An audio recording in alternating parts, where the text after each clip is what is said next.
দিনটা ছিল সোমবার। আমি কুটিরে বসে গরম গরম চায়ের চুমুক নিচ্ছিলাম। তখনই আমার সহকর্মী কুটিরে ঢুকে এলো। এই, কি হয়েছে তোমার? মুখটা কেমন মলিন লাগছে। সে কোনো উত্তর না দিয়ে ধপ করে আমার সামনে বসে পড়ল। বলো না, কিছু হয়েছে? চা খাবে? চা লাগবে না। অনন্যা অনন্যা গ্রাম ছেড়ে চলে গেছে। কি?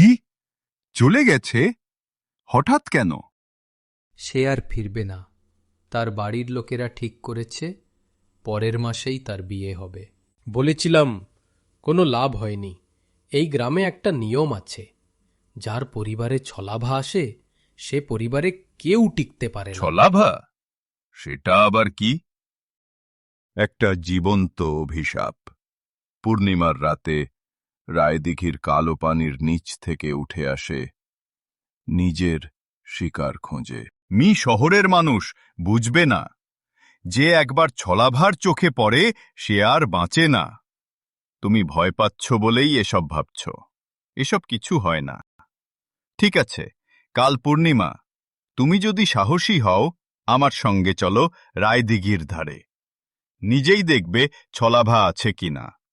আমি কিছুক্ষণ চুপ করে রইলাম। তারপর বললাম, ঠিক আছে, চলব। দেখি তোমার ছলাভা কেমন।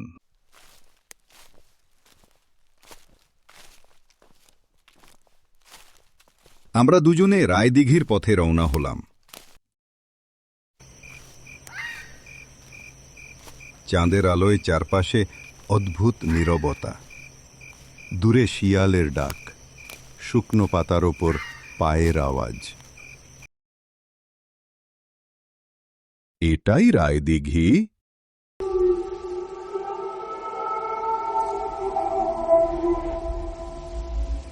হ্যাঁ, এখন চুপ করে বসে থাকো, আর জল স্পর্শ করবে না।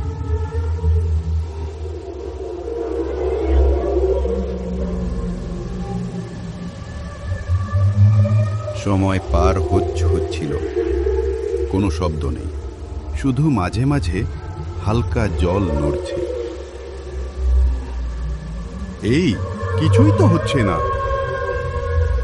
হঠাৎ তার মুখের দিকে তাকিয়ে আমার বুক কেঁপে উঠল। মুখটা অদ্ভুত ফ্যাকাশে, চোখ স্থির, ঠোঁটে বিকৃত হাসি। তুমি তুমি এমন হাসছো কেন? হঠাৎ পায়ের নিচে কেউ যেন টান দিল।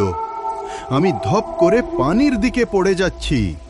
বাঁচাও, বাঁচাও!